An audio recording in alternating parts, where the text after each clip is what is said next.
Hi. Okay, the next build, Suzuki GSX750, 1983 kit release. I'm not building the police bike, as I said. I'm going to do the best that I can to make it a GSX750. As I said, the seat is of course now shorter, and we'll make some plan with that. I've got a spare katana seat. Might be close, we'll see. So with this kit, I don't want to do it white. That color scheme is not quite what I want, but I don't quite want it black either. So I've been thinking of a metallic blue or a candy apple blue. And that Virago of mine, which I showed in the last video with a nice candy apple red, I'm thinking that if I do a candy apple blue on this bike, it'll be very, very nice. It's got, it's really only got a few parts that need painting. So the rear mudguard won't get painted. So it's really only side covers, front mudguard, maybe even, because some of them were chrome. You could choose whether you're going to do chrome. So it's not an overload of color on this bike. I do like these old classic 80s style frames, which you sort of really gives away the sort of feeling of those 80s bikes. And it's almost, I just measured it against the katana frame. So I think the GSX 750 or the GSX, any of the engine sizes, was almost an identical bike to the katana. Well, the katana is actually a GSX 1100, so it's got the same designation, just different body styling.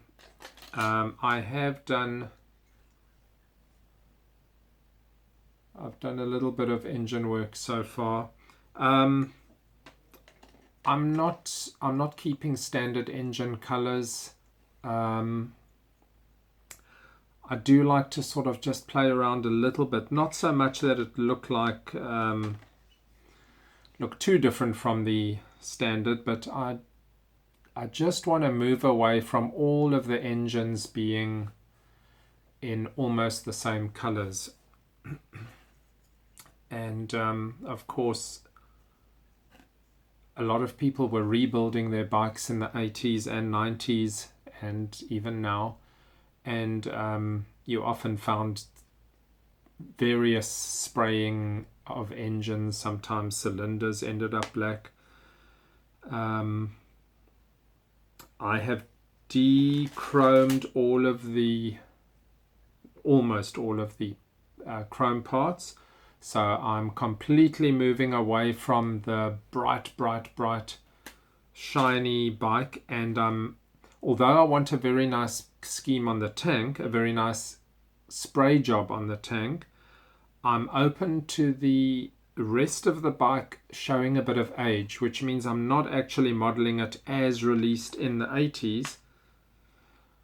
I'm almost making it as if it's somebody's bike that they've kept in the garage and looked after, and it's possibly gone through a rebuild or two, and it's showing some age. So I want to tone down the overall effect of the bike without it looking scrappy, but definitely not factory fresh, just a nice owner's bike from the 80s. The tail light I've sprayed red, and although I did pick up minor damage from that thing I mentioned where I used the wrong thinners, I didn't use Tamiya thinners and it attacked the plastic, but I'll get away with it on this one.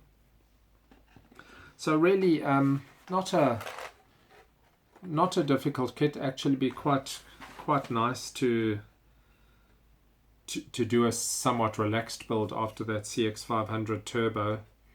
A nice decal sheet, a not cartograph. So actually I'm keen to do that. I just need to watch out those tank trim decals, those thin lines. If I make my paint scheme too dark, I can't use them because you won't even see it. So it will be a candy apple blue, and we'll have these black trim lines on it, and we'll see how visible that is.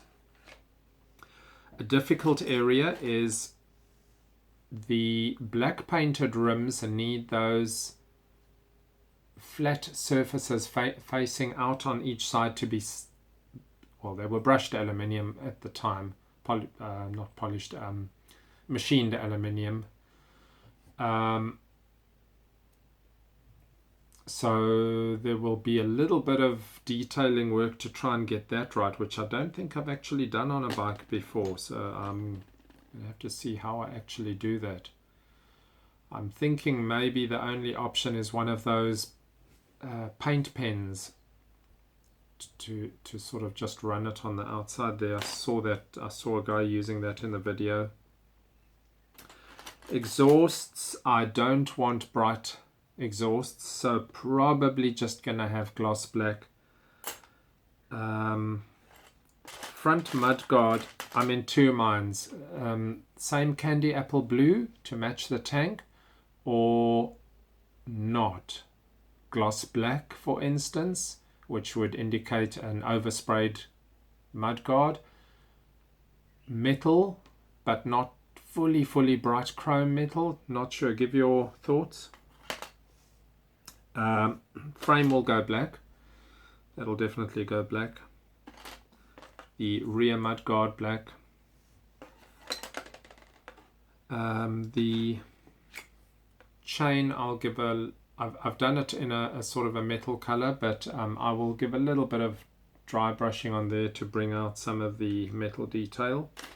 And that's about that. It's not a very difficult one. Nice tires. I will need to sand them down a little bit. I've got some rough sandpaper. Give it a little bit of a used appearance. The discs, I'm not quite sure what I'll do with the discs again. All I want to do is have a nice looking disc, but not a bright looking disc. So I don't want to do a shiny inside. Probably just black, actually, just black little spokes on that disc. I could do a LED headlight on this one. Put in the comments whether you think that's worthwhile. The reason why I'm sort of in two minds about that is, it looks fine while you're switching the battery on, but you know, when it's standing on the shelf, how often are you ever going to go back to it and switch on the headlight? So it's sort of it lends to nice photos after you've finished building it, which is maybe worth the effort alone just for those photos. But after that, once you put it on the shelf, that's it. You're not going to really switch on lights ever again. Right, short one. Cheers.